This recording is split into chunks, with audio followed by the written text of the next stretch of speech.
UFC 284 Makhachev versus Volkanovski just took place, and man, I think a lot of y'all are really coping right now, bro. I think a lot of people are kind of lying to themselves if you think Volk won. Dude, Volk did fucking awesome though. Okay, I'm not gonna say anything otherwise. Volk did amazing. I had it 3-2 Islam. I think Volk very much could have finished him in that fifth round. I think Volk dominated him at the end of that fight. He came on so strong. He really tired out Islam with his grappling defense. He looked really good. But we have to give Islam credit for his striking. He was timing Volk with knees and hooks. He dropped him in the first round. It was a bit off balance, but still, he wobbled him in a couple of rounds. His striking looked good. His grappling was good. He controlled his back for most of the fourth round as well. Both of these guys looked really good. Volk gave Islam everything he could ask for and more in terms of a challenge. I'm really impressed by both guys. I have a lot to say about this fight. I'm going to be doing a hot takes video tomorrow about it. But yeah, okay. I'm going straight into the fights that need to be made, though, okay? That's what we're really here for, yeah? We can talk about the fight all day in the comments down below. I'm sure people will. But I'm here to talk about the fights that need to be made. Some honorable mentions. I want to see Modestas Bukauskas take on Kennedy and Nzechukwu next. He looked really good beating Tyson Pedro. I think Jimmy Crute should fight maybe someone outside the rankings. Maybe a Devin Clark comes to mind. I think Alonzo Menafield. Never mind, I've got to fight for Alonzo Menafield. Just stay tuned, alright, for Menafield. My Menafield fans, my Menafield nation out there. And then I think Tyson Pedro should take on Ihor Peteria. I think that makes a lot of sense. He's going to need a bit of time off. He looked a bit bad out of that fight. I think it might have been an injury or maybe training camp, something like that. But moving on to the fights that I do have announced, that I do want to see very clearly. Doo Ho Choi versus Jack Jenkins. Dude, Jack Jenkins looked fucking amazing in that fight. I did not expect him to be so grappling heavy. I thought he'd use his grappling skills more defensively. Um, pardon me. His leg kicks looked amazing. I want to see him scrap with another striker. I want to see him take on Doo Ho Choi. That's the next step up in terms of competition. Not really a ranked guy, not really close to the rankings, but Doo Ho Choi is a bit of a name at featherweight. He's going to bring you excitement. I think this would be an awesome fight to see on maybe UFC 287, maybe on a prelim of a pay-per-view, or maybe on a fight night card. Whatever they want to do, I think this would be an awesome fight to make. I think this is guaranteed entertainment. And yeah, I'm really impressed with Jack Jenkins' performance. He looked really good, okay? Moving on to the main card, okay? I want to see Alonzo Menafield versus Khalil Roundtree Jr. I think Alonzo Menafield won that fight. I think a lot of Australian fans right now are kind of coping with Volk, with Jimmy Crute. Dude, Jimmy Crute got finished at the end of that first round. He got busted up bad in that fight, dude. The point deduction, I totally understand. I'm okay with it being a draw. I think that makes a lot of sense. I think a lot of people are just kind of wanting Jimmy Crute to win, and they want Volk to win as well. I'll talk about that later. But Jimmy Crute needs to work on his striking defense, man. His head movement looked really bad in this fight. I knew Menafield would hurt him bad. I thought he would get the finish, but Jimmy Crute recovered really well with the grappling. So I'd like to see Menafield take on a striker, a little bit more of a complex striker, someone who's just at the bottom of the rankings, because I think he still deserves a ranked opponent after doing so well against Jimmy Crute, who is ranked, who is top 12. And Khalil Roundtree kind of got a robbery in his last win, so I think this is a good test to see where you actually belong in the rankings. And yeah, I think this is a good fight, very exciting contest. This belongs on the prelims of a pay-per-view. Um, or it'll probably end up as the featured fight on a pretty shitty fight night card. Let's be real, okay? Moving on to the sixth of 8 fights that I want to make today. I want to see Tanner Boser versus Justin Tafa. I think this fight was meant to happen in 2020. It got cancelled. Someone else fought. Oh no, Tanner Boser stepped in for a fight that Justin Tafa was supposed to have. Justin Tafa looked really good, man. He looked really, really skillful for a heavyweight. He counterpunched really well against Parker Porter.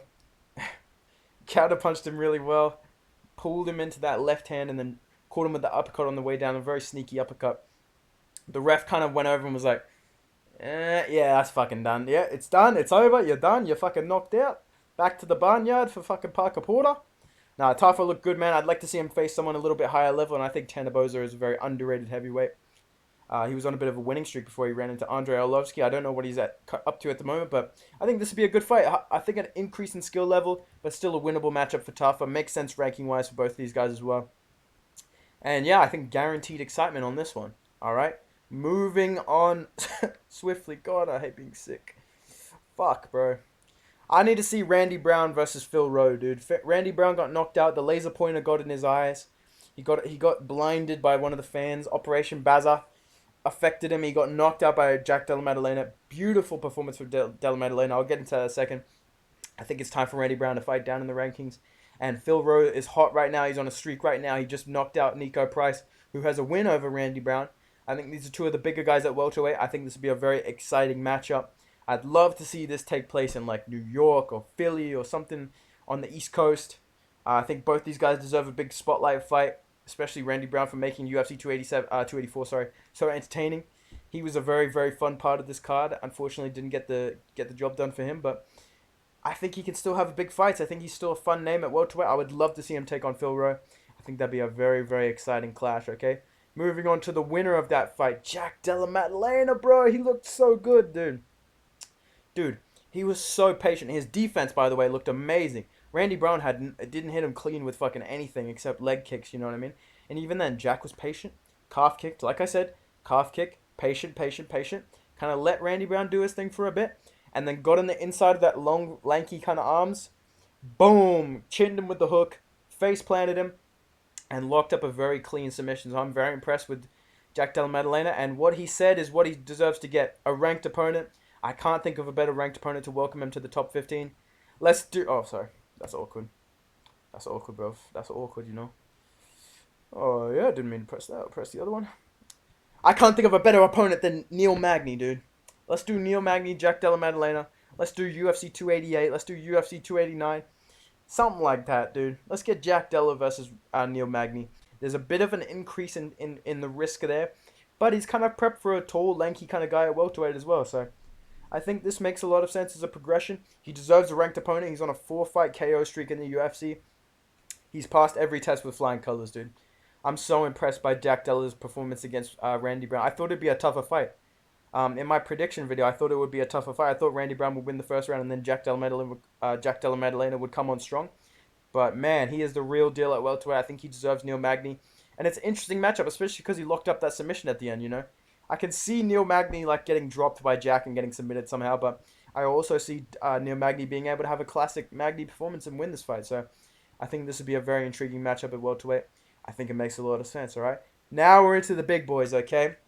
Oh, sorry. God, I hate being sick, dude. It's the fucking worst.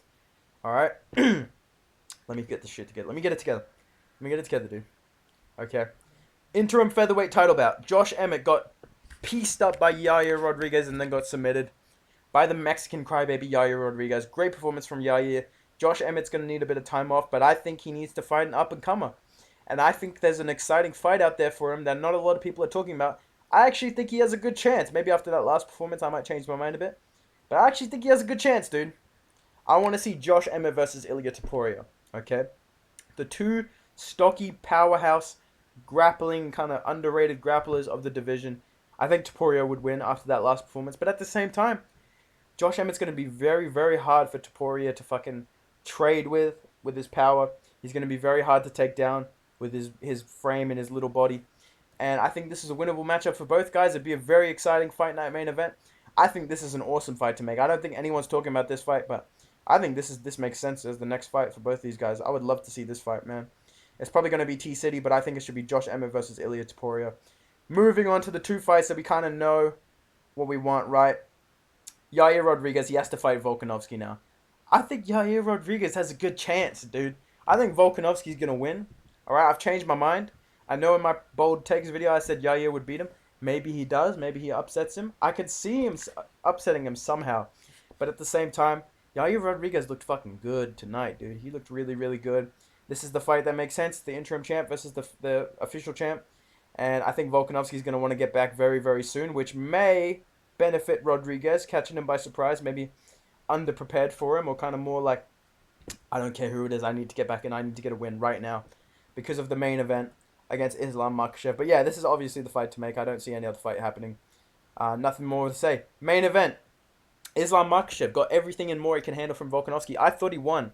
I thought he won round 1. I thought he won round 3. I thought he won round 4. I had Volk winning round 2 with his striking. He defended the grappling very efficiently. Round 5, he came on really, really strong. He looked really, really good against Islam. But I think Islam's control in round 4, to hold down a guy like Volkanovski for 2.5 minutes. The hand fighting was very complex. A lot of people think it's just holding. I think, dude, the hand fighting that happened there, Volk defended everything really, really well.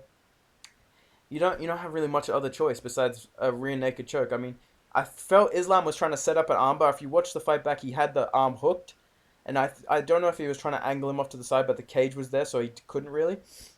But there's not much you can do there. It's not like full mount. It's not like full guard where there's punches, there's elbows there, there's strikes. If you have someone's back, you're either submitting them or you're holding them. And to hold down Volkanovski for 2.5 minutes, I gave him that round for me. His striking looked really good. I think he counterstruck Volkanovski very, very well. And I don't think he'll get the credit for it. I think people wanted Volkanovski to win. Honestly, I think people want Volkanovski to win.